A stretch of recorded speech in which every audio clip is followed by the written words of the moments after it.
القلب ذرعا وطال الشوق حنينا وطوعا وفاض الوجد بالسهد ينادي سلاما يا رسول الله دوما رسول الله ضاق القلب ذرعا وطال الشوق. Bapak Ibu, mari sama-sama kita baca doa.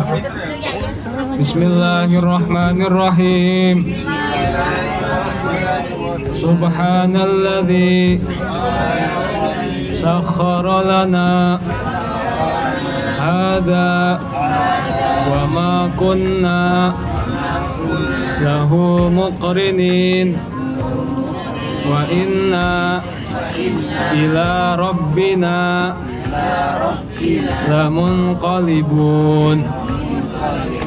Bismillahi majriha wa mursaha inna rabbi laghafurur rahim wala hawla wala quwwata illa billah al-aliyyil azim.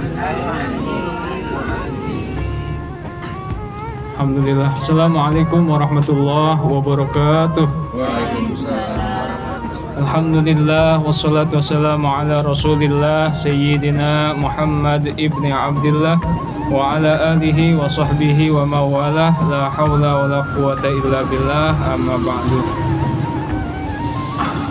Alhamdulillah, puji syukur kehadirat Allah Subhanahu wa taala. Pagi hari ini kita masih diberikan nikmat sehat wal afiat. Alhamdulillah. Ini romannya nyaman bener ini. Bu Haji sampai selanjoran itu, masya Allah. Ya, jadi alhamdulillah. Terima kasih kepada Ampuri. Ya, ini nyaman banget nih, Bis. Kan main harusnya dari besok harusnya kayak gini nih, enggak? Iya. Madinah ke Mekah begini enaknya. Bis kita yang paling bagus. Oh, Masya Allah. Alhamdulillah. Pagi hari ini kita akan kegiatan kita apa, Bapak Ibu? Hari ini mau kemana? Ke Masjid Kuba, kebun kurma. Ngapain kebun kurma? belanja. Kira mau nyangkul. Ibunya mau belanja ke rumah. Ya, Bapak Ibu.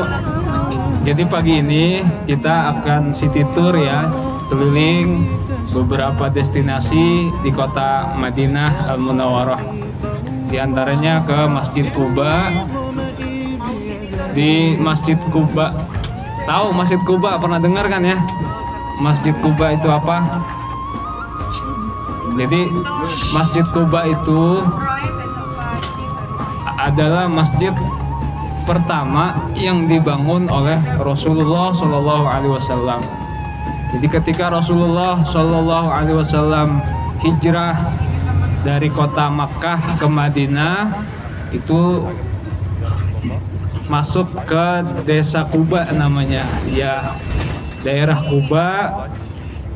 Kala itu Rasulullah bersama Sayyidina Abu Bakar As-Siddiq ya hijrah dari Makkah ke Madinah melewati kota Kuba. Nah, pada waktu itu kaum muslim, orang-orang masyarakat Kuba belum mengenal, cuman pernah dengar nama Rasulullah, pernah dengar nama Muhammad, tapi belum tahu wujud bentuk ya, rupa beliau seperti apa, belum tahu. Maka ketika beliau bersama Abu Bakar As-Siddiq masuk ke kota Kuba, itu masyarakat masih bingung ya mana Rasulullah. Akhirnya Sayyidina Abu Bakar memberi kode ya dengan menggunakan sorbannya atau selendangnya yang mengindikasikan bahwa inilah Rasulullah, dan seketika itulah maka masyarakat menyambut beliau dengan yang kita kenal sekarang Thala'al Badru alaina. Nah, keistimewaan Masjid Quba, ya, Rasulullah SAW bersabda, man tatahhara fi baitihi thumma ata masjid Quba fa shalla fihi sholatan ka ajri umratin. Jadi kata Nabi, barang siapa yang bersuci di rumahnya, man tatahhara fi baitihi, barang siapa yang bersuci dari rumahnya, thumma ata masjid Quba, kemudian dia mendatangi Masjid Quba, thumma shalla fihi sholatan, kemudian sholat di Masjid Quba, falahu ka ajri umrah, itu pahalanya seperti pahala melaksanakan ibadah umrah. Maka ziarah ke Masjid Quba bernilai sama dengan melaksanakan ibadah umrah. Oleh karena itu, mari kita manfaatkan, ya, bersyukur pada Allah diberi kesempatan untuk bisa menziarahi dan sholat di Masjid Quba. Nanti sholat apa Pak Ustadz di sana? Ya, yang pertama sholat tahiyatul masjid. Nah, nanti lihat kira-kira udah duha belum nih. Kalau udah masuk waktu duha, bisa sholat duha. Kalau tuh belum, ya sholat sunnah mutlak Bapak. Ya. Jadi intinya kegiatan kita hari ini termasuk napak tilas, ya, perjalanan Rasulullah SAW. Nanti kita juga akan mengunjungi Jabal Uhud. Siapa kita? Ampuri, bangkit melayani. سلام مني أو صلاتي يا رسول الله حالي لا يخفى عليك يا نبي عيني تشتاق إليك يا حبيب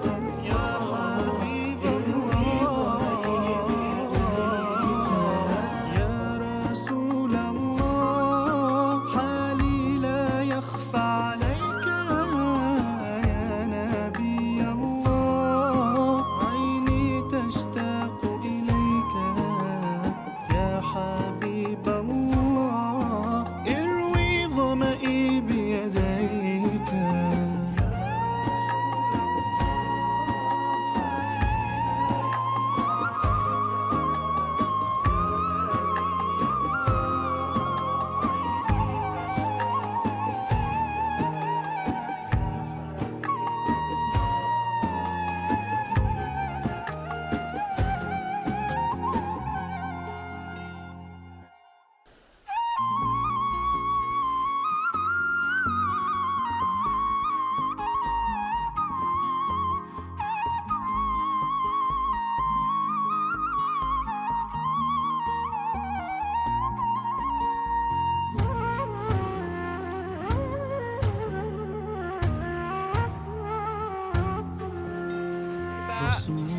Kita di mana ini?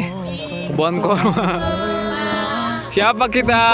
Ampuri mantep nggak? Mantep dong. Ampuri, bangkit melayani. Makasih. يا رسول الله داوم Alhamdulillah, Bapak Ibu, kita baru saja dari satu destinasi, ya, kebun kurma. Bapak Ibu yang dirahmati oleh Allah Subhanahu wa taala, saat ini kita menuju ke Jabal Uhud. Pernah dengar Jabal Uhud? Ya, jadi Jabal Uhud itu pernah terjadi peperangan. Pernah dengar perang Uhud? Ada perang Badar. Nah, jadi perang Uhud itu terjadi sebagai aksi balas dendam dari kaum kafir Quraisy. Kenapa dikatakan balas dendam? Karena sebelumnya dalam peperangan Badar kaum kafir Quraisy itu mengalami kekalahan yang luar biasa. Padahal di perang Badar itu tetap jumlah kaum muslimin hanya 313 melawan 1000. Jadi secara hitung-hitungan nggak masuk akal gitu ya.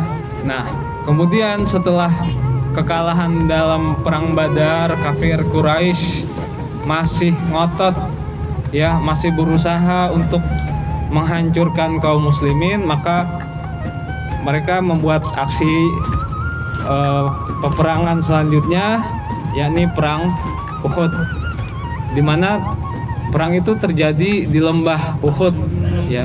Maka nanti kita belajar sejarah sambil juga napak tilas ya. Jadi belajar yang benar kayak gini, belajar sejarah sambil ngelihat kondisi, oh seperti ini ternyata Jabal Uhud ya.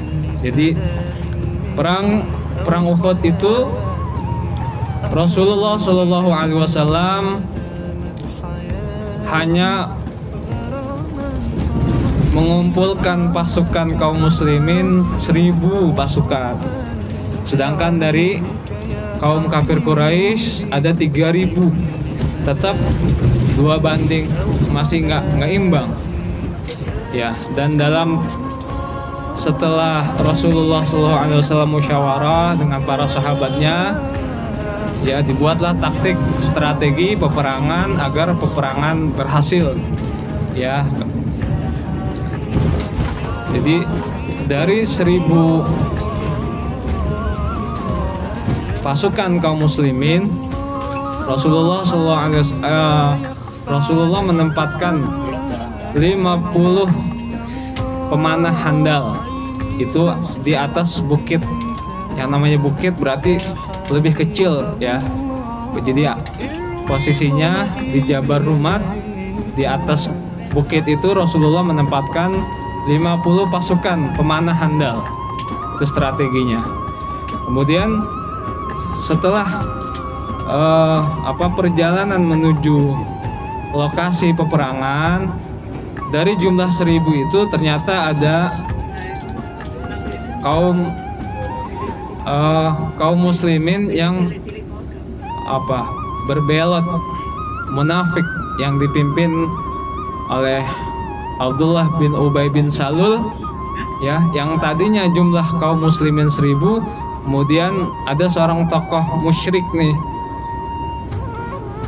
yang menjadi penyakit di dalam tubuh pasukan Rasulullah, sehingga Abdullah bin Ubay bin Salul ini memprovokasi ya pasukan yang lain agar mundur, nggak ikut perang Badar, sehingga kurang lebih 300 pasukan mengundurkan diri, tidak ikut perang di dalam perang Uhud. Jadi otomatis jumlah pasukan muslimin hanya 700 orang melawan 3000 orang. Ya tentu secara hitung-hitungan nggak imbang, 700 orang melawan 3000. Nah tetapi dalam peperangan yang terjadi justru kaum muslimin mengalami kemenangan, karena Rasulullah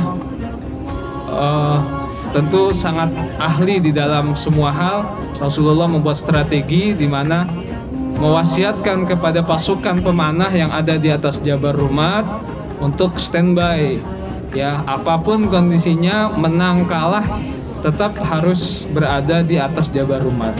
Dan ketika peperangan terjadi, awalnya pasukan kaum muslimin berhasil memukul mundur pasukan kafir Quraisy ya, karena para pasukan taat dengan perintah Rasulullah. Namun di tengah jalan ketika melihat kaum kafir Quraisy kocar-kacir istilahnya, dipukul mundur oleh kaum muslimin, nah otomatis mereka meninggalkan barang-barang bawaan ya, alat-alat perang yang istilahnya kalau disebut ghanimah ya, barang-barang rampasan.